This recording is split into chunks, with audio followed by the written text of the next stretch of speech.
I have always played music all my life as a child, and my parents couldn't afford to give me piano lessons, which I really wanted.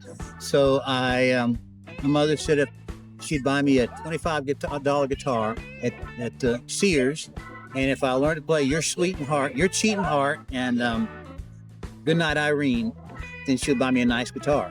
And so I learned to play the songs. It took me about 6 months, and then she bought me a nice guitar, and I've been playing ever since I was probably about 13 or 14. But I've wanted to play all my life, and I've been playing, picking up instruments and playing them always. Oh gosh, I love Dunwoody. I love Vanderlyn. I love the parents. I love the families. I loved everything about teaching at Vanderlyn. And then piano teacher, Mr. Lay. He was doing piano lessons after school, and he came to me one day and said, "I have a piano family that has a kid who wants to learn guitar. Would you be interested in teaching?" And that led to me giving guitar lessons probably to about 100 kids in Dunwoody over the course of 10, 15 years. I love to teach, first of all. I just love teaching. I love working with kids. I've always loved working with kids, and I love to teach. I love to show people things. And so when I'm teaching kids, the best thing is when, at first it's a struggle. It's really a struggle, and there's a little bit of a mountain to climb getting started. But after about 3 months, usually with most students, sometimes sooner with some students, later with other students, all of a sudden something clicks. And they go from really struggling to all of a sudden they're like, "I can do this." And that's just spectacular. And then a lot of my students, I say a lot, several of my students have gone on to do kind of great things. One of my students won the Dunwoody Idol Award 2 years in a row. The song she wrote, playing her guitar. Another student of mine still plays. He's playing in a band right now. Well, it's always fun. When I give the lessons to kids, I know they're not all going to learn. They're not all going to make guitar for the rest of their lives. They're not all going to, it's not going to mean to them necessarily what it means to me, which means a lot. But it's going to mean something to them.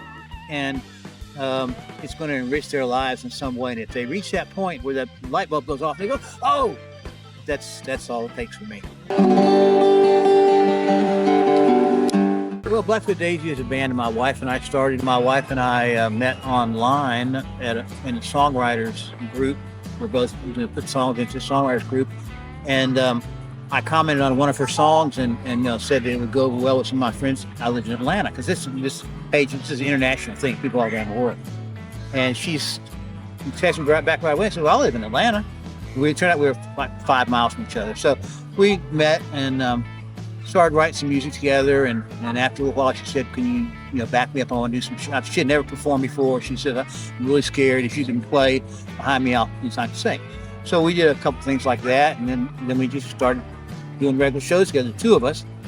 And then so the band has been through. It's always been me and her and one other person. The first one other person was my son, who's a musician also, and he played with us for a couple of years. And we now have Eric plays with us, plays guitar and mandolin and violin. He's classically trained. He's really, really good. We really like him. We have another guy who plays with us on a semi-regular basis, Jim Kirkland.